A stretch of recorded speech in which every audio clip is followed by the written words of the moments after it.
దేవుని వాక్యం చూద్దాం. దేవుని నామమున స్తోత్రములు. మీ అందరికీ వందనాలు. పరిశుద్ధ గ్రంథంలో మనం మాట్లాడుతున్నాం. 2వ తిమోతి పత్రిక 3వ అధ్యాయం 5వ వచనంలో పైకి భక్తి కలిగిన వారి కానీ దాని శక్తిని ఆశ్రయించిన వారిగా ఉంటారని మాట్లాడుతూ 3 భాగాలుగా మనం చెప్పుకుంటున్నాం. పై భక్తి చేసేవారు దానిలో ఉన్న శక్తిని పొందలేదని, దేవుని కూడా వారు ఆశ్రయించలేదని. అందుకని ఈ రోజున ఈ కడవ దినాల్లో, అంచె దినాల్లో ఆ లక్షణాలు మీలో లేకుండా చూసుకోమని దేవుని లేఖనంలో సెలవిస్తున్నారు. దాంట్లో భాగంగా ఇవాళ దేవుని బిడ్డైన ప్రతివాడు కూడా వాక్యం అర్థం చేసుకోగలిగితే దేవుని అన్ని విషయాల్లో, అన్ని సందర్భాల్లో, అన్ని పరిస్థితుల్లో దేవుని బిడ్డైన వాడు దేవుణ్ణి ఆశ్రయించాలి తప్ప ఇంక దేన్ని మనం ఆశ్రయించకూడదు. దేవుని మీద మనం ఆధారపడాలి తప్ప దేని మీద మనం ఆధారపడకూడదు అని చెప్పడానికి దేవుడి మాట చెప్తున్నారు. దేవుని బిడ్డలైన వారు, దేవుని నమ్మిన వారు దేవుణ్ణి ఆశ్రయించాలి. ఎవరు దేవుని ఆశ్రయిస్తారు? నిజమైన భక్తి చేసేవాడు, భక్తిలోని శక్తి పొందుకున్నవాడు, దేవుని ద్వారా కార్యాలు అనుభవించిన వారు, దేవుడు గొప్పవాడనే శక్తి కలిగిన వారు, దేవుడు ఎంత గొప్పవాడు, ఎంత శక్తిమంతుడో బాగా అర్థమైన వాడు దేవుడిని ఆశ్రయిస్తాడు. హల్లెలూయా. చిన్న ఉదాహరణ, ఇప్పుడు చాలా మంది బయట ఉన్నారు అన్యులైన వారు. మనం దేవుని దగ్గరికి ఎందుకు వచ్చాము? దేవుడిని నమ్మాం, ఖచ్చితంగా దేవుడు మాకు సహాయం చేస్తాడని విశ్వసించాం. ఆయన నమ్ముకోవడం ద్వారా చాలా కాలం ఇప్పటికే మన జీవితాలు జరిగినాయి కనుక దేవుడిని నమ్మి దేవుని దగ్గరికి వస్తే దేవుడు నాకు మంచి చేస్తాడు, రేపొద్దున విలువైన కార్యాలు నా జీవితం చేసి పెడతాడు, అంతకన్నా విలువైన నిత్యరాజ్యం దేవుడు నాకు ఇస్తాడని ఒక మంచి నమ్మకంతో, ఉద్దేశంతో ప్రభు దగ్గరికి మనం వచ్చాం. హల్లెలూయా. అట్లా బ్రతుకాలం అంతా మనం దేవుడిని ఆశ్రయించాలంటే, దేవుని మీద ఆధారపడాలి. కానీ ఈ రోజున కొంతమంది ఈ రోజున నామకార్థమైన భక్తి, సరైన భక్తి లేనివారు, క్రమం లేనివారు, భక్తిలో ఉన్న శక్తిని ఆశ్రయించిన వారు దేవుడిని ఆశ్రయించట్లేదండి, దేవుడి మీద ఆధారపడలేదండి. దానికి ముఖ్య ఉద్దేశం, చక్కని ఉదాహరణ ఎవరయ్యా అంటే మన పితరులైన వారు. ఎవరాళ్ళు? మన పితరులు అంటే ఇజ్రాయేలీ. అవును కదా. ఇజ్రాయేలీని మనం చూసినప్పుడు మనం చదివిన లేఖన భాగంలో యెషయా గ్రంథం 31వ అధ్యాయంలో చూడండి ఆ మాట ఒకసారి. ఇజ్రాయేల్ యొక్క పరిశుద్ధ దేవుణ్ణి లక్ష్య పెట్టకయు, యెహోవా యొక్క విచారించకయు 2 పనులు చేయట్లా. దేవుణ్ణి లక్ష్య పెట్టట్లేదంట, దేవుని యొక్క విచారణ చేయట్లేదు. దేవుని బిడ్డలైన వారు దేవుని ఆశ్రయించేవారుగా ఉండాలని చెప్పాను. దేవునిని మనం లక్ష్య పెట్టాలి. హల్లెలూయా. ఒక మాట అండి, దేవుని మనం లక్ష్య పెట్టకపోతే ఆయన మనం లక్ష్య పెట్టాలి. అవునా కదా? వాళ్ళ నోటికి నోటి వాళ్ళు కూడా దేవుడిని మనం దృష్టిలో పెట్టుకొని దేవుని మీద ఎంత శ్రద్ధ కలిగి ఉంటే మన మీద అంత శ్రద్ధ కలిగి ఉంటాడు. ఎన్నడూ కూడా ఆయన మనం విడిచిపెట్టే దేవుడు కాదు, తప్పక మనందరి జీవితాలను సహాయం చేసే దేవుడు మన జీవితాలు. అందుకని అక్కడ వాక్యం చూస్తే మన పితరులైన వారు పొరపాటు చేసి ఇశ్రాయేలు యొక్క పరిశుద్ధ దేవుడైన యెహోవాని వారు లక్ష్య పెట్టలేదంట, దేవుని యొక్క విచారణ చేయలేదండి. విచారణ చేయడం అంటే పాత నిబంధనలో యెహోషాపాతు అని ఒక రాజు ఉన్నాడు, యోధారాజు ఉన్నాడు కదా. యోధారాజు మీదకి శత్రువులందరూ కూడా ఒకేసారి దాడి చేయడానికి ప్రయత్నం చేశారు. ఆ ప్రయత్నం చేసిన సందర్భంలో శత్రువులందరూ చుట్టుముట్టి తన మీదకి వస్తారన్న సంగతి యెహోషాపాతుకు తెలిసినప్పుడు యెహోషాపాతు వెంటనే చేసిన పని ఏంటంటే దేవుని సన్నిధికి వెళ్ళి దేవుని యొక్క కూర్చొని ఉపవాసం ఉండి మనసు నిలిపి యెహోవా యొక్క విచారణ చేశాడండి. హల్లెలూయా కదా. వాళ్ళు దేవుని బిడ్డలైన వారందరం మనం అదే నేర్చుకోవాలి. దేవుని సన్నిధి మనకుంది, దేవుడు మనకున్నాడు. వాళ్ళ యెహోషాపాతు చేసిన పని మనందరం కూడా చేయాలి. మన జీవితం మనకు ఆయన ఉన్నారు అన్న నమ్మకం ఉన్నాడు, దేవుని దగ్గర పరిగెత్తుకు వస్తాడు. ఆశ్రయించడం అంటే అదే కదా వాక్యం. ఆశ్రయించుట అంటే నాకు దేవుని తప్ప దిక్కే ఉంది. పైగా యెహోషాపాతు ప్రార్థన ఎంత బాగుంటుంది అక్కడ. అయ్యా, ఈ విధంగా శత్రువులు ఎదుర్కోవడానికి మా శక్తి చాలదు, మా బలం చాలదు, ఈ సమయంలో, ఈ కష్టకాలంలో మాకేమీ తోచుకుంది, మాకేమీ తోచట్లేదయ్యా, కాబట్టి మా దిక్కు నీవే అని ప్రార్థన చేశారంటే. హల్లెలూయా. హల్లెలూయా. మా దిక్కు నీవేనని దేవుని దగ్గర మనస్సు నిలిపి విచారణ చేశారు, మనస్సు నిలిపి ప్రార్థన చేశారు. దేవుడు కూడా ఊరుకుంటాడా? దేవుడు అసలు దేవుడిని కాస్త మనం జ్ఞాపకం చేసుకొని కాస్త ఆయన దగ్గర తలంచాలి, కానీ వెంటనే కరిగిపోతాడు ఆయన, వెంటనే సహాయం చేస్తాడు, వెంటనే మనతో మాట్లాడతాడు ఆయన. హల్లెలూయా. మనం ఎంతకాలం మాట్లాడిపోయినా దేవుడేమి మాట్లాడే దేవుడు మనతో, క్షమించే దేవుడు మన, ప్రేమామయుడు మన దేవుడు. కాబట్టి ఆ విధంగా వెంటనే యెహోషాపాతుకు దేవుడు మాట్లాడి బ్రహ్మాండమైన కార్యం చేశాడు. మీకు ఎందుకు పదండి, ఈ యుద్ధం మీరు కాదు నేనే జరిగించబోతున్నాను, మీరు నా మీద ఆధారపడ్డారు కనుక, నన్ను ఆశ్రయించారు కనుక, నా దగ్గర వచ్చి నా సహాయం మీరు అడిగారు కనుక నేను మీ పక్షం యుద్ధం చేయబోతున్నాను. హల్లెలూయా అని గొప్ప విజయం దేవుడు వారికి ఇచ్చాడు కదా. కానీ ఇవాళ ఇశ్రాయేలు అయిన వారు మళ్ళీ చూసినప్పుడు మన సందర్భాల్లో ఇవాళ దేవుని గొప్ప కార్యాలు వారు కన్నులారా చూచి కూడా దేవుని లెక్క చేయట్లేదంట. ఇక్కడ తర్వాత దేవుని దగ్గర మనసు నిలిపి విచారణ చేయట్లేదంట. సహాయం నిమిత్తము, అక్కడ ఒకసారి ఆగుదాం. సహాయం నిమిత్తము మనం ఎక్కడికి వెళ్ళాలి చెప్పాలి. మనకు ఏ సహాయం కావాలన్నా మనం ఎవరి దగ్గర రావాలి? ఇవాళ మనకు నిజంగా సహాయం చేసేవాడు మన ప్రభువే తప్ప ఎక్కడ మనకు సహాయం లేదు, దొరకదు. ఒకవేళ మనుషులు సహాయం చేసినట్టు మనకు కనపడ్డా ఏదో ఒకటి ఆశించింది, ఎవడో సహాయం చేయడు. హల్లెలూయా. అందుకనే దేవుడు అయితే మనకి మన దగ్గర ఏమి ఆశించకుండా సహాయం చేసే దేవుడు మన దేవుడు. అందుకని వాక్యం బాగా ఆలకించగలిగితే వాక్యంలో ఉంది కదా, మనుషులు నమ్ముకుంటే కంటే రాజులను నమ్ముకున్నట్టు కంటే యెహోవాను ఆశ్రయించుట, ఎవరిని ఆశ్రయించుట? మన వాక్యం అదే. ఈరోజు కడవరి దినాల్లో దేవుణ్ణి ఆశ్రయించేవారు తక్కువైపోతున్నారు. దేవుని ఆశ్రయించాలి. పొద్దున అక్కడ చెప్తూ మాట అన్నాను, దేవుని ఆశ్రయించడం అంటే అర్థం వింటున్నారా? ఏదో ఆదివారం ఆరాధనకు వచ్చి వెళ్ళిపోతే దేవుని ఆశ్రయించినట్టు కాదు. ఏదో మనుషులు కనపడాలని వినపడాలని భక్తి చేస్తే కాదు. యథార్థంగా మనస్ఫూర్తిగా వాక్య కర్మ యథార్థంగా రోజువారీ మన జీవితంలో దేవునితో మాట్లాడుకోవటం మనం చేయాలి మన జీవితాల్లో. హల్లెలూయా. దేవుని ఆశ్రయించడం అంటే ప్రతిరోజు మన గృహాల్లో కానీ ఎక్కడున్నా మనం దేవుని ఆశ్రయించాలి. ప్రతి మోకాలు ఆయన ఎదురు వంగాలి, ప్రతి నాలుగు తప్పక దేవుని స్తుతించాలి, ప్రతిరోజు దేవుని మనం ఆశ్రయించాలి. ఆదివారం వచ్చానండి, నా పని నేను చేశాను, వెళ్ళిపోయాను అంటే కాదు. చాలా భక్తి చాలదా, పై భక్తి చాలదు, నామకార్థమైన భక్తి చాలదు. ప్రతిరోజు మనం ఆహారం తీసుకుంటున్నాం కదా ఆకలి తీర్చడానికి, మరి వారు చూసినప్పుడు ఆత్మదాహం తీర్చడానికి దేవుని దగ్గర ప్రార్థన చేయాలి మన జీవితాలు. దేవుడు మనకి ఇచ్చిన గొప్ప వరం ఏం చేయటం? ప్రార్థన చేయటం. ప్రతి మోకాలు ఆయన ఎదురు వంచాలి. కాబట్టిగా ఆ రీతిగా దేవుని దగ్గర మనం ప్రార్థన చేయగలిగితే దేవుడు మేలు పొందుకోవడానికి అవకాశం ఉంది. కానీ మన పితలైన వారు అలా చేయలేరు. సహాయం కొరకు దేవుని దగ్గరికి రాకుండా ఐగుప్తుకి వెళ్ళారు. ఇప్పుడు సహాయం కొరకు మనం లోకం దగ్గరికి పోవచ్చు. ముందు ఎవరు మనం దేవుని బిడ్డం కనుక ఎక్కడికి రావాలి? మనం దేవుని దగ్గర రావాలి. ఏ పని ఉన్నా దేవుని దగ్గర రావాలి. ప్రతి విషయంలో కూడా దేవునికి మొరపెట్టాలి. ఒక ప్రయాణమై బయటకు వెళ్తున్నాం, కాపుతలు కావాలి, ఎవరికి ప్రార్థన చేసి వెళ్ళాలి? దేవునికి ప్రార్థన చేసుకుని. ఒక అనారోగ్యం వచ్చింది, సరే వైద్యం చూపించుకోవాలి, వెళ్తున్నాం, ముందు చిన్న ప్రార్థన చేసుకుని వెళ్తే నీకు సహాయం వస్తుంది. ఒక మెడిసిన్ వాడాలి, చిన్న ప్రార్థన చేసుకుని దాన్ని ఔషధిగా మార్చమంటే దేవుడు మారుస్తాడు. ఏ సహాయం మనకు కావాలన్నా కూడా ముందు దేవుని దగ్గర రావటం నేర్చుకోవాలి. దేవునిని మనం ఆశ్రయించాలి తప్ప లోకాన్ని ఆశ్రయించుకోవాలి. కానీ మన పితలైన వారు ఆ రోజు చేసింది ఏంటంటే, సహాయము నిమిత్తము ఐగుప్తుకి వెళ్ళొచ్చు గుర్రములను ఆధారం చేసుకుని. దేన్ని ఆధారం చేసుకున్నారండి? లోకాన్ని ఆధారం చేసుకున్నారు. లోకంలో ఉన్న బలాన్ని ఆధారం చేసుకున్నారు.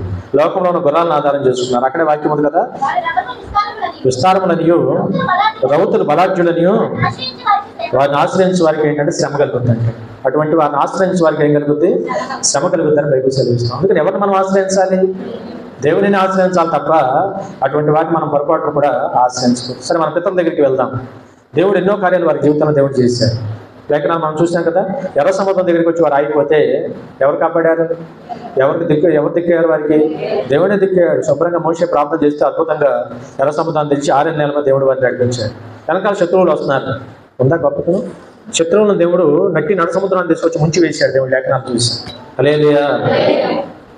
ఇది వారు చూడలేదా? మిమ్మల్ని అడుగుతున్నానమ్మా, మీకు తెలుసు వాక్యం. ఇజ్రాయేలీలు ఇదంతా చూశారా లేదా? 6 నెలల మంది నడిచిరింది ఆడలేగా. వెనకాల శత్రువులు ఫరో సైన్యం మళ్ళీ తిరిగి వస్తున్నప్పుడు మళ్ళీ భయపడింది వెళ్ళాగా. నడి సముద్రంలోకి వచ్చినాక దేవుడు వారిని హతం చేయడం కన్నులారా చూశారు కదా. వీరు ముంచేశాడా లేదా? రథములను, రౌతులను, బలాఢ్యులను, ఫరో సైన్యము అంతటినీ కూడా నడి సముద్రంలో దేవుడు ముంచి హతం చేశాడు. లేఖనాలు చూసాం. వెంటనే వీరు ఒడ్డు మీద ఉన్న ఇజ్రాయేల్ అంతా కూడా దేవుని స్తోత్రం చెప్పి దేవుని అంతగానో మహింపరిచారు లేదా? ఇన్ని కార్యాలు కల్లారా చూచి కూడా కొంతమంది మనసు ఎలా ఉంటుందంటే, ఇన్ని కార్యాలు దేవుడు గొప్ప కార్యాలు చేసినా అమ్మ ఎప్పుడు కూడా పడగొప్పగా ఉంటుంది అన్నమాట. కాబట్టి వీరి జీవితంలో కూడా అన్ని కార్యాలు కన్నులారా చూచి కూడా మళ్ళీ ఏదన్నా మరి ప్రయాణంలో వారి ఆత్మ జీవితంలో ఒక ఐగుప్తు బాగుంది, ఐగుప్తు దగ్గర వంటలు బాగుంటాయి, వారు పెట్టిన తిండి బాగుంటాయి, వారి సహాయం అని వారి సహాయం కోరుకుంటే దేవుని కోపం వస్తారట. అందుకని వాళ్ళు ఎవరిని ఆశ్రయించాలి? మనం దేవుడిని ఆశ్రయించాలి తప్ప లోకాన్ని ఆశ్రయించాలి. అందుకని వాక్యంలో ఒక చక్కని మాట ఉంది. అట్లా అది బలం అనుకుని ఆ బలం మీద ఎవరైతే ఆధారపడతారో, మరి గుర్రాలు, మరి రథములను, బలమని, విస్తారములని వాటిని ఆశ్రయించి వారికి ఏం కలుగుతుందంటే శ్రమ. వాళ్ళు ఒక మాట దయచేసి మనం కూడా గమనించాలి. మనం కూడా మన చదువు ఉండొచ్చు, సంపాదన ఉండొచ్చు, లేకపోతే మనకి ఏదన్నా కాస్త కొంచెం ధనం ఉండొచ్చు, పొలం ఉండే బలం ఏది ఉంటాయి లోకంలో, వాటి మీద మనం ఆధారపడుతుంది. ఎవరి మీద ఆధారపడాలి? దేవుని మీద ఆధారపడాలి తప్ప ఇవి మన బలం కాదు. అది ధనం ఉంది, అది కాదు. ఆ వెనకాల మా కులస్తులు ఉన్నారు, అది నీ బలం కాదు. అవునా కదా? నా చదువుకున్నానండి, నా చదువే నాకు బలం, అది బలం కాదు. నా కుటుంబం అంటే నా కుటుంబం నా బలం, అది కాదు. వాళ్ళు ఎవరు మనకు బలంగా ఉండాలి అంటే దేవుడే మనకు బలంగా ఉండాలి. హల్లెలూయా. అందుకని వాక్యం యెహోవాను వెతకడానికి బలాన్ని వెతకమని బైబిల్ సెలవిస్తాం. ఎవరిని మనం వెతకాలి? యెహోవాను వెతకాలి. యెహోవా దగ్గర ఏముంది? బలం ఉంది. దావీదు అంటున్నాడు చక్కని మాట, బలము నాదని ఒకసారి ఆయన చెప్తే 2 మార్లు వినపడిందంట ఆయన. హల్లెలూయా. బలం ఎవరి దగ్గర అవసరం? దేవుంది. అందుకని ఆ బలం మనం వెతుక్కోవాలి తప్ప ఈ లోక సంబంధమైన బలం మీద ఆధారపడి. మరి కానీ మన పితరులు ఏం చేశారు? ఐగుప్తు బలం మీద ఆధారపడ్డారు తప్ప దేవుని బలం మీద ఆధారపడ్డారు. మరి ఏమైందో మనం చూసాం కదా లేఖనాల్లో. కాబట్టి జాగ్రత్తగా కిందకు వస్తే కొద్దిగా మాట, అయినా దేవుడు చూస్తా ఊరుకున్నాడు. చూద్దాం, దేవుడు పాపగించుకుంటే సరిపోతారు వీళ్ళు అసలు? చెప్పండి. ఇవాళ మన జీవితాలు కూడా మనం చూద్దాం. ఎన్ని లోటుపాట్లు ఉంటాయి మన బ్రతుకులు, పొరపాట్లు. నమ్మవలసినంత గొప్పగా నమ్ముతున్నావా? ఎన్ని కార్యాలు చేసి పెడుతున్నాడు మన జీవితాల్లో. అనుక్షణము అనుదినము కంటికి రెప్పలా కాపాడుతున్నాడు. కోడి తన పిల్లలను రెక్కల కింద దాచినట్టుగా ఎన్నిసార్లు మనం దాస్తున్నాడు రోజు. దానికి తగ్గ జీవితం మనం జీవించగలుగుతున్నామా? దాని తగ్గ బ్రతుకు రోజు నిజంగా మన జీవితాల్లో ఉంటుందా? అయినా దేవుడు ఆనాడు మన పిల్లలు పొరపాటు చేసిన తనను లెక్క పెట్టకుండా విచారణ చేయక ఐగుప్తు బలం మీద వారు ఆధారపడ్డా కూడా ఆయనే బుద్ధిమంతుడిగా ఊరుకున్నాడంటే చూద్దాం, నా పిల్లలేగా క్షమించే దేవుడు ఆయన. హల్లెలూయా. కిందకు వచ్చినాక చూడండి, మాట తప్పక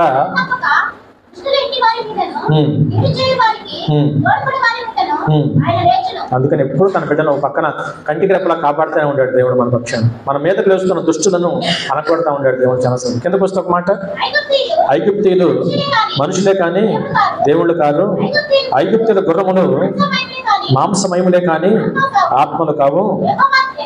ఐగుప్తీయులు మనుషులే, వాళ్ళేం దేవుళ్ళు కాదు, వాళ్ళ మీద ఆధారపడతారు. ఇంకొక మాట కొద్దాం, ఇప్పుడు లోకం ఇప్పుడు ఎవరి మీద మనం ఆధారపడితే వాళ్ళు దేవుళ్ళు ఎవరు కాపాడతాడు?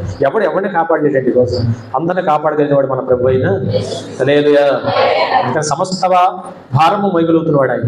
మీకు తెలుసు వాక్యం యెషయా గ్రంథంలో, ఈ లోకరాజ్య భారం అంతా ఆయన భుజాల మీద మోస్తున్నవాడు మన దేవుడు. అవునా కాదా? మన భుజం ఆయన భుజాల మీద మోస్తున్నాడు మన భారం అంతా. అందుకనే మన భారం మొయ్యలేవాడు దేవుడు తప్ప మనం ఏ మనుషుల మీద ఆధారపడితే ఎవరు మొయ్యలేడు కోసం. ఐగుప్తీయులు మనుషులే కదా, దేవుళ్ళు కాదు కాళ్ళు. ఇప్పుడు వాళ్ళ మీద ఆధారపడతానంటే ఏంటి? వాళ్ళు దేవుని బిడ్డ అయిన వాడు, దేవుని మీద ఆధారపడి నిజంగా దేవుడిని నమ్మిన వాడు పరిపూర్ణంగా దేవుని మీద మనం ఆధారపడాలి. దేవుని మీద ఆధారపడాలి, దేవుడిని ఆశ్రయించాలి, దేవునికే మనం మొరపెట్టి ప్రార్థన చేయాలి. అవుతుంది 3 పనులు చేయాలి. చెప్పండి, దేవుని మీద ఆధారపడాలి, దేవుడిని ఆశ్రయించాలి, దేవునికే మనం మొరపెట్టి ప్రార్థన. హల్లెలూయా. అంతే తప్ప ఏం సరిపోతారు? అదొక వాక్యం ఉంది, మనుషులేగా దేవుళ్ళు కాదుగా. బలమనాథాన్ని విర్రవీగా వస్తుంటే దేవుడు ముంచేసాడు ఎర్ర సముద్రంలో. అయిపోయింది, చరిత్ర అయిపోయింది. ఐగుప్తు చరిత్ర గొప్పగొలిపోయింది. ఈజిప్టీలు ఆనాటి కాలంలోనే పెద్ద నాగరికత కలిగిన వారు. ఈజిప్ట్ చరిత్ర, ఐగుప్తు అంటే ఈజిప్ట్ పిరమిడ్లు కట్టారు. ఇప్పుడు కూడా ఇది 3 మంది చూసి వస్తూ ఉంటారు. మొన్న మంచి టీవీలో నేను చూస్తే ఎంత అద్భుతంగా కట్టారో పిరమిడ్లు. ఎంత పెద్ద పెద్ద రాళ్ళు అంత ఎత్తున పిరమిడ్ల రూపంలో మరి శవములను దాచడానికి అంత జాగ్రత్త చేశారంటే అది ఎంత టెక్నాలజీ వాడారు ఆ రోజుల్లో, ఎంత జ్ఞానము వారికి ఉంది. కానీ ఈ రోజున నిజదేవుని వారు తెలుసుకోకపోవటం బట్టి, నిజదేవుడిని వారు ఆరాధించకపోవటం బట్టి సమస్త ఇలాంటి పెద్ద పెద్ద సామ్రాజ్యాలను గొప్పగొలిపోయిన చరిత్రలో కలిసిపోయింది. హల్లెలూయా. మీకు తెలుసు, పెద్ద పెద్ద చరిత్రలన్నీ కూడా భూస్థాపితం అయిపోయినాయి. వాళ్ళు నిలబడింది ఏంటో తెలుసా? ప్రభు చెప్పినట్టుగా సంఘము నిలబడింది. ఈ రోజున ప్రపంచవ్యాప్తంగా ఈరోజు నిలబడింది ఎవరో తెలుసా? సంఘం నిలబడింది. హల్లెలూయా. ఎందుకంటే సంఘము దేవుంది, సంఘమునకు శిరస్సు మన ప్రభు అయిన యేసుక్రీస్తు కనుక ఈరోజు సంఘం నిలబడి. అందుకనే ఐగుప్తీయులు మనుషులే కదా, దేవుడు కాదు కదా. ఐగుప్తీయుల గుర్రములన్నీ మాంసమయములే కానీ ఆత్మలు కాదు. అవి నీకేం సహాయం చేస్తాయి? అందుకని ప్రతి దేవుని బిడ్డ కూడా దేవుని మీద ఆధారపడటం నేర్చుకోవాలి. అక్కడ వాక్యం చూడండి, యెహోవా తన చెయ్యి చాపగా సహాయం చేయవాడు జోగును, పొందువాడు పడును. చేసేవాడు జోగిపోతాడంటే, చేయించుకునేవాడు పడిపోతాడంట. ఇద్దరు కలిసి నశించిపోతారు. చాలదండి, మనుషులు చాలరు. అది దేవుడు చెప్పారు. ఎవరు సరిపోతారు చెప్పండి? ఓ మాట దయచేసి మీరు చెప్పాలి. వాళ్ళ సర్వజీవుల్ని దేవుడు పోషిస్తున్నాడు. ఎవరిని పోషిస్తాను చెప్పండి? పోషించగలుగుతావా?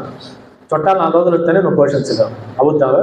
ఎవరి కుటుంబం, ఎవరి పిల్లలు, ఎవరు అంతవరకే తప్ప మించి ఏదైనా ఉంటే ఎవరిని పోషించలేక రోజు.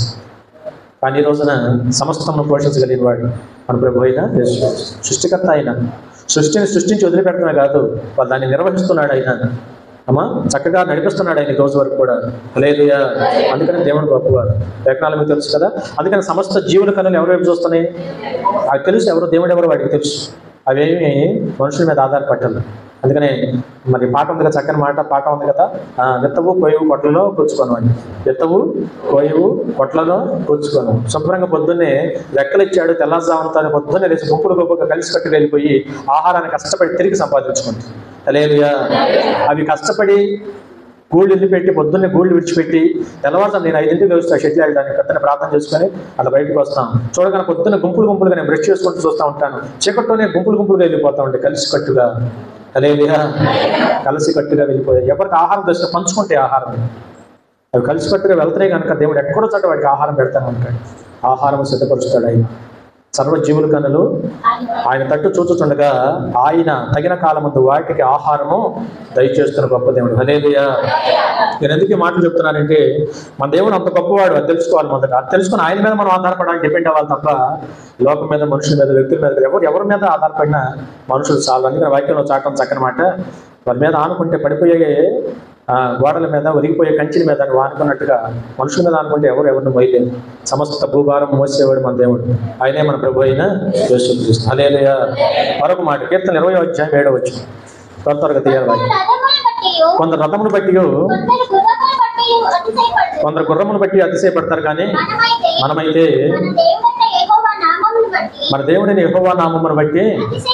హల్లెలూయా. ఎంత చక్కని మాట చూడండి. కొందరైతే గుర్రాలు బట్టి అతిశయపడుతున్నారు, కొందరైతే రథాలను బట్టి అతిశయపడుతున్నారు. మనమైతే అక్కడ ఆగుతాం. మనమైతే అంటే ఎవరు? దేవుడిని ఆశ్రయించేవాడు, దేవుడిని నమ్ముకున్నవాడు.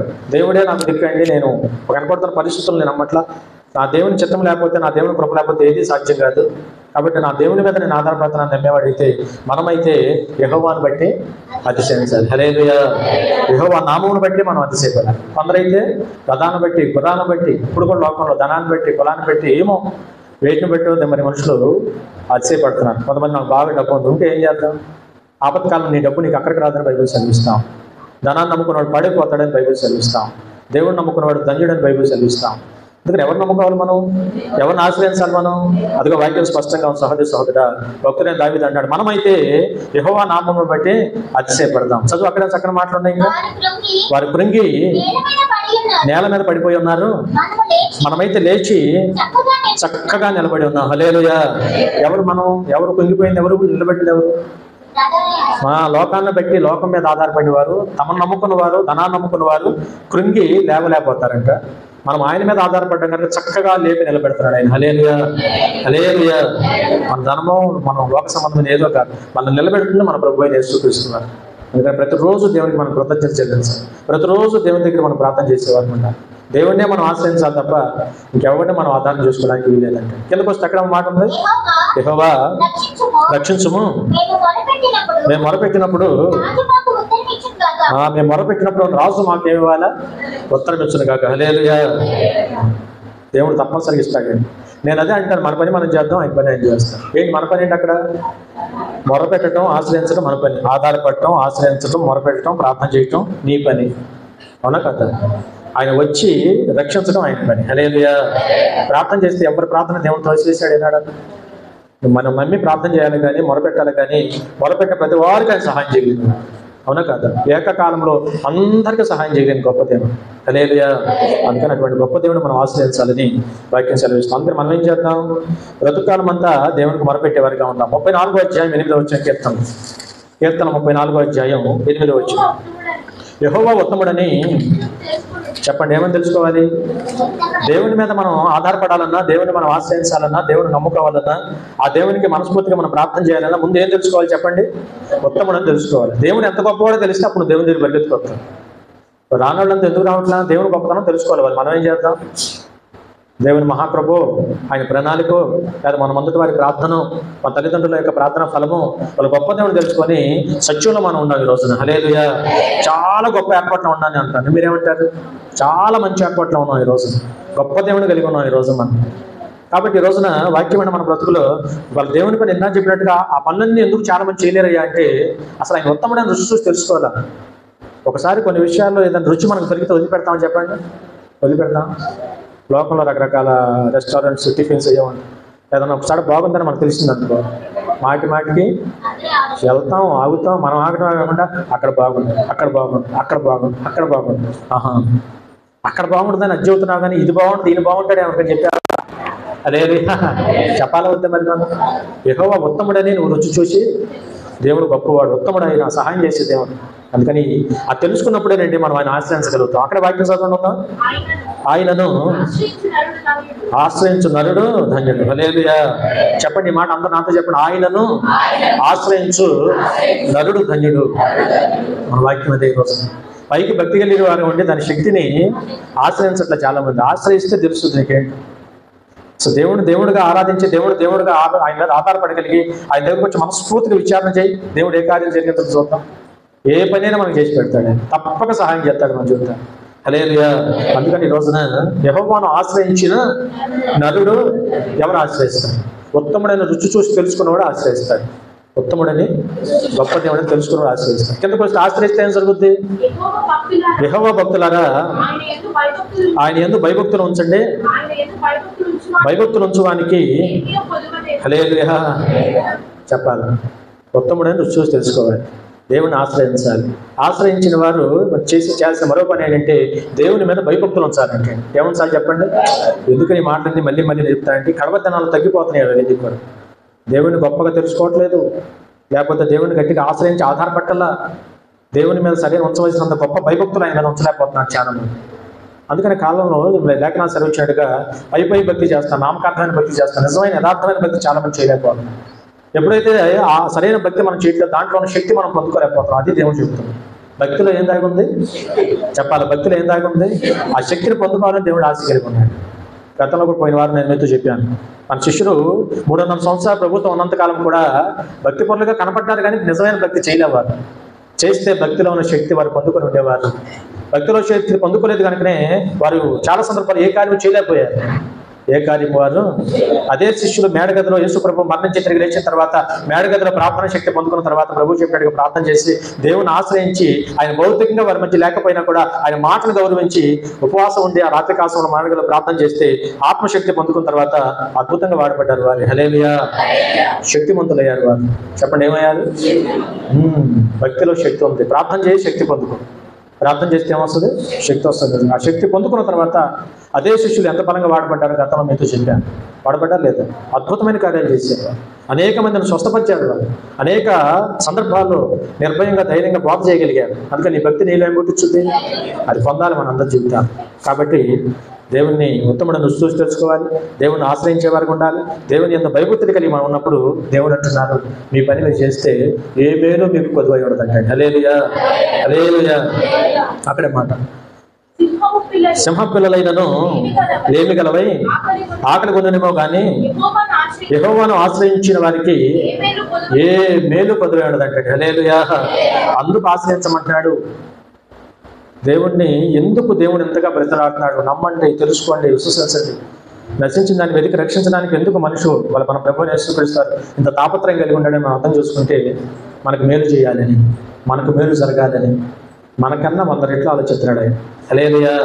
ఒకరోజు ప్రభువుని యేసుక్రీస్తు వారి దగ్గరికి ఒక కుష్ఠరోగి వచ్చాడా? అయ్యా నన్ను బాగు చేయమని, నీకు ఇష్టమైతే నన్ను బాగు చేయగలవా అని అడిగాడు. నీకు ఇష్టమైతే నన్ను బాగు చేయగలవా, నా కుష్టి వ్యాధి చేత బాధపడుతున్నాను అని అడిగినప్పుడు ప్రభు అన్నారు, నాకు ఇష్టమే. ప్రభు అన్న మాట ఏం చెప్పండి? నాకు ఇష్టమే, నువ్వు శుద్ధుడు కమ్మని చెప్పి ఒక మాట పలకంగానే ఆడు శుద్ధుడైపోయాడు. హల్లెలూయా. అంటే నేను అనేది ఏంటంటే దేవునికి ఏమి ఇష్టం? మనం బాగుపడటం దేవునికి ఇష్టం. మరి బాగుపడాలనుకున్న వాడు ఏం చేయాలి?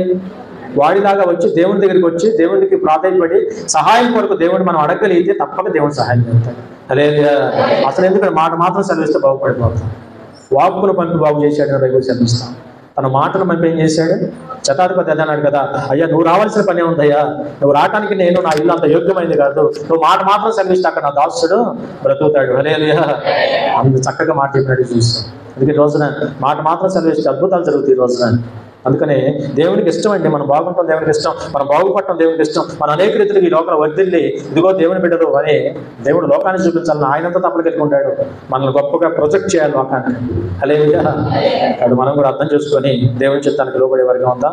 అందుకనే దేవుణ్ణి ఆశ్రయించే వారిగా ఉన్నవారికి మన జీవితం గమనిస్తే సింహం పిల్లలైనా లేమి కలిగి ఉంటాయేమో, కానీ తను ఆశ్రయించిన వారికి ఏ మేలును కొదువై ఉండదు.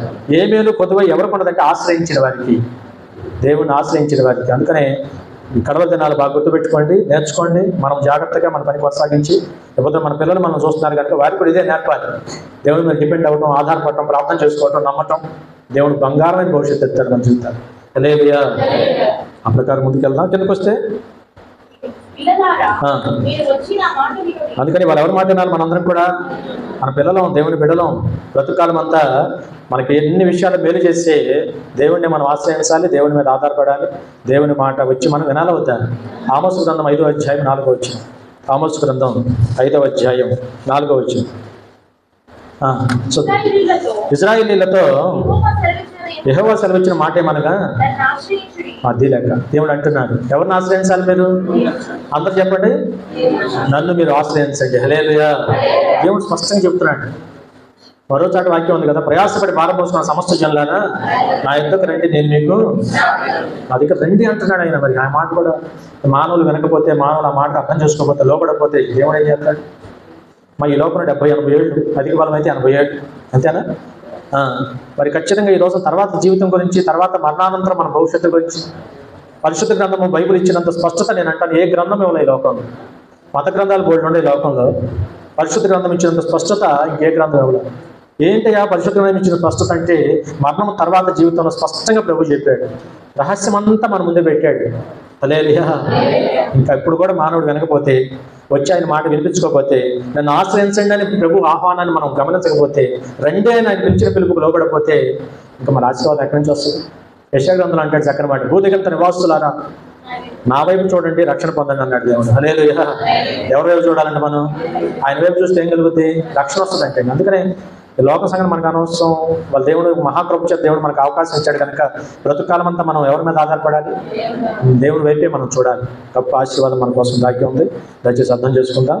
మరి చదవమా, దేవుడు నన్ను ఆశ్రయించండి, నన్ను ఆశ్రయించిన ఎడలా, అబ్బాబ్బాబ్బా ఆ మాటనండి, నన్ను ఆశ్రయించిన ఎడలా చెప్పాలి అందరూ, మీరు లోకంలో అంజనైన మా చేతే మేము బతకట్లేదా అంటే, ఓ నాయన ఈ బతకడం కాదు బాబు, ఈ 60-70 ఏళ్ళు అందరూ బతుకుతారు. ఎట్టయినా 70 తర్వాత 80 తర్వాత ఒకసారి నువ్వు కన్నులు మూసిన తర్వాత, ఈ శరీరం మరణించిన తర్వాత నీ ఆత్మ ఏమైపోతుంది, దాని గురించిన స్పష్టత బైబిల్లో ఉంది. అధ్యక్షించుకోమంటాడు. ఆ బ్రతుకు గురించి ప్రభు చెబుతున్నారు. మీరు బ్రతుకుతారు అంటే ఆ బ్రతకటం. అందుకని పరిశుద్ధ గ్రంథం చెప్పిన మాట, మనిషికి 2 మరణాలు చెప్పాడు దేవుడు. ఒకటి మొదటి మరణము, రెండవ మరణం. ఆ మరణం తప్పించాలని దేవుడు ఆశీర్వదిస్తున్నాడు. మరి ఆ మరణం తప్పించబడాలంటే ప్రతివాడు కూడా తప్పించే దేవుడు ఎవరో తెలుసుకుని ఆయన ఆశ్రయించాలి, ఆయన మీద ఆధారపడి ఆయన దగ్గరికి రావాలి. ఆయన దేవుడు అయినా మన ప్రభు యేసుక్రీస్తు వారు తప్ప మరెవరు కాదని బైబిల్ సెలవిస్తాం. అదే మన కొరకు, ఎవరి కొరకు? మనందరి కొరకు భూమి నుండి దివి నుండి భూమికి దిగి వచ్చి శరీరాకారం ధరించి మానవ పోలిక పుట్టి దాసుని స్వరూపం ధరించి దుక్తులుగా తగ్గించుకొని మనందరి కోసం కూడా మన పాపారాలు తన మీద వేసుకొని మన కోసం ప్రాణత్యాగం చేసిన ప్రభు. మరి ఆయన కాకపోతే ఇంకెవరుందా? చాలా మత గ్రంథాలు నేను కూడా కొన్ని చూశాను, అబ్జర్వ్ చేశాను. ఎవరో పరిశుద్ధుడు ఈ లోకం కొరకు ప్రాణం పెడితే తప్ప పాపక్షమాపణ లేదని వేదాలు కూడా చెబుతున్నమాట. ఎవరున్నారు? ఎవరినన్నా చూద్దాం. దేవుళ్ళు అనబడుతున్న వారు, పిలువబడుతున్న వారు అందరూ కూడా ఎవరు పరిశుద్ధుడు? పాపుల కొరకు రక్తం గార్చింది ఎవడు? రక్తం చిందించింది ఎవరంటే మన ప్రభు తప్ప ఎవరు కనపడుతున్నా. ఆ సత్యాన్ని మానవుడు ఎంత తొందరగా తెలుసుకుంటే అంత ఆశీర్వాదం ఉంటుంది. హల్లెలూయా. అందుకని నన్ను ఆశ్రయించండి, నన్ను ఆశ్రయించిన వాడు బ్రతుకుతాడని బైబిల్ సెలవిస్తాం. ఎందుకు వచ్చేస్తాం తొందరగా? బేతేలును ఆశ్రయించమాకండి,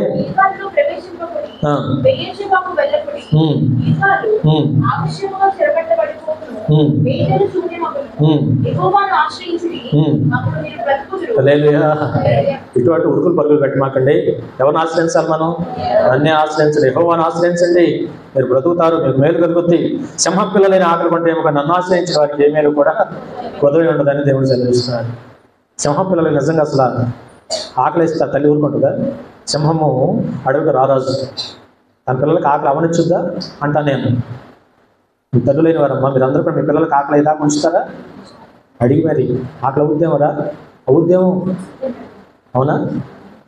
మంచిది. మన పిల్లలు మనం అంత బాగా చూసుకుంటున్నాం. సింహం తన పిల్లలకు కూడా అసలు ఆకలి అవనివ్వదంట. వెంటనే వేటాడి తన పిల్లలకు ఆహారం పెట్టుతలేదు. ఒకవేళ తన పిల్లలకైనా అది ఆహారం పెట్టకుండా అవకాశం దొరకదేమో, కానీ నా పిల్లలు అంత మాత్రం కూడా నేను విడిచిపెట్టని దేవుడు సెలవిస్తాను. హల్లెలూయా. అప్పుడు అంత గొప్ప దేవుడు కలిగి ఉన్నాం. అందుకనే ఈ కడవ దినాలు మరింతగా దేవుడు మనం ఆశ్రయించి ఆయన మీద ఆధారపడి ప్రార్థన చేయడం నేర్చుకోండి. లోకం మనుషులకి ఏం చూడమాకండి. ఇది సత్యం అండి, ప్రతిమ అసత్యం. ఇది శ్రేష్టమైన జీవితం. సమయం వృధా చేయమాకండి, వ్యర్థంగా గడపమాకండి, నామకార్థంగా భక్తి చేయమాకండి. చేసే ప్రార్థనతో మనస్ఫూర్తిగా మోకరించి చేతులెత్తి హృదయపూర్వకంగా ప్రార్థన చేయండి, హార్ట్ఫుల్గా ప్రార్థన చేసుకోండి. బ్రహ్మాండమైన కార్యాలు ప్రభు చేస్తారు. తప్పక సదాకాలమైన మనకి తోడే ఉండడానికి అవకాశం ఉంది. 34వ అధ్యాయం చదివాం కదా. ఫిలిప్పీ రాసిన పత్రిక 4:19 చూసొద్దాం. ఫిలిప్పీలకు రాసిన పత్రిక 4వ అధ్యాయం 19వ వచనం. కాగా చూడండి, దేవుడు తన ఐశ్వర్యం చొప్పున క్రీస్తు యేసునందు అది ఏముండే చెప్పండి? క్రీస్తు యేసునందు మహిమలో మీ ప్రతి అవసరత హల్లెలూయా తీర్చే దేవుడు మన దేవుడు. తీరుస్తాడా? తీర్చడా? తీర్చలేదా? ఇవాళ మనందరం సాక్షులం కదా, మనందరి జీవితాలు ఎన్ని తీర్చాడో మన జీవితాలు. నేను అన్నాను ఒకసారి, కుదిరితే కుదరటం కాదు, గుర్తుపెట్టుకోండి, రాసుకోండి మీ జీవితాల్లో దేవుడు చేసిన మేలు. లోపల చాలా దాచుకుంటాగా, పెళ్లి పొడిచేపు దాచుకుంటారు, పెళ్లి బట్టలు మంచి ఫోటోలు దాచుకుంటాం, అప్పుడప్పుడు తీసి చూస్తామంటే గుర్తొస్తామంటే లేదా మెమరీస్ ఏంటయ్యి, జ్ఞాపకాలు. అవునా కదా? నేను అంటాను దేవుడు చేసిన మేలులు కూడా నేను అంటాను గుర్తు చేసుకొని నెమరు వేసుకోండి. కుదిరితే సంవత్సరంతో సహా, డేట్తో సహా దేవుడు మీ జీవితాలు చేసిన మేలును చక్కగా రాసి దాచిపెట్టుకోండి. ఎన్ని దాస్తున్నావు? ఇది దాచావా? ఇప్పుడన్నా చేయండి అబ్బాయి. లేదుగా ఇప్పుడన్నా ఆయన మనకు చేసిన అనేక మేలులు కూడా ఉన్నాయి కనుక వాటిని జ్ఞాపకం ఉంచుకొని కుదిరితే రాసి పెట్టుకోండి. తప్పక నిజంగా మన జీవితాల్లో దేవుడు ఎంత సంతోషపడతాడు. లేదుగా అందుకనే వాళ్ళు ఎన్ని తీర్చాడో మన దేవుడు తెలుస్తాడా లేదా? క్రీస్తు యేసు యొక్క మహిమ విషయంలో మీ ప్రతి అవసరత తీర్చేదేమో, ఎన్నో తీర్చాడు, ఇంకా తీర్చుతాడు. అందుకనే తీర్చే దేవుడు, ఆర్చే దేవుడు. లోపల అంటూ ఉంటారు, ఎవరికైనా చెప్తాడు ఆరుతాడు తీరుతాడు అంటారు. ఈయన ఆరుస్తాడు తీర్చుతాడు. అందుకనే మనం ఏం చేయాలంటే దేవుడిని ఆశ్రయించాలి. ఈ కడవ దినాలు మరింత ఎక్కువ జరగాలి ఆ పని.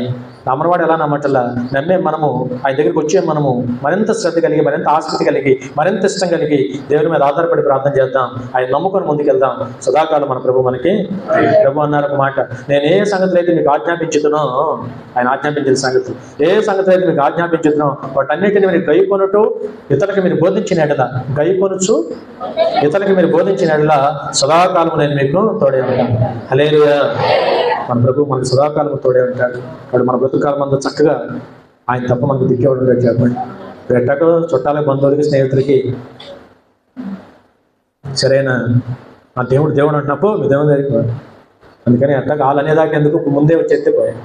వచ్చి ఆ దేవుని దగ్గర పడి ప్రార్థన చేసుకుంటే తప్పక సహాయం చేసి కనికరించే దేవుడు ఆయన, జాలి కలిగిన దేవుడు ఆయన. గతం సంగతి అడిగి మూలిక దేవుడు కాదు, పోతే పోయిందిలే, అడిగావుగా సహాయం చేసి పెడతానని వెంటనే సహాయం చేసి. అందుకని సహాయం కొరకు ఎక్కడికి వెళ్ళాలి మనం? మన పితరులు ఎట్టి వెళ్ళారు? ఐగుప్తు దగ్గరికి వెళ్ళారు. వారికి శ్రమ వచ్చింది. లోకం దగ్గరికి వెళ్తే వారికి ఏమొచ్చింది? శ్రమ వచ్చింది. దేవుని దగ్గరికి వచ్చిన వారికి సహాయం వచ్చింది. దేవుని దగ్గరికి వచ్చిన వారికి సహాయం వస్తుంది, లోకం దగ్గరికి వెళ్తే శ్రమ వస్తుంది. వాక్యాల ఆధారం ఉంది కనుక చక్కగా మన దేవుని మీద ఆధారపడి బ్రతుకాలం అంతా దేవుని ఆశ్రయించి ఆధారపడి మొరపెట్టి ప్రార్థన చేద్దాం. సదాకాలం మన ప్రభు మనకి ప్రార్థన చేసుకుందాం. తల వంచండి, చిన్న ప్రార్థన చేస్తాం. పరిశుద్ధ ప్రేమ గల మా ప్రభు, మీకు వందనాలు.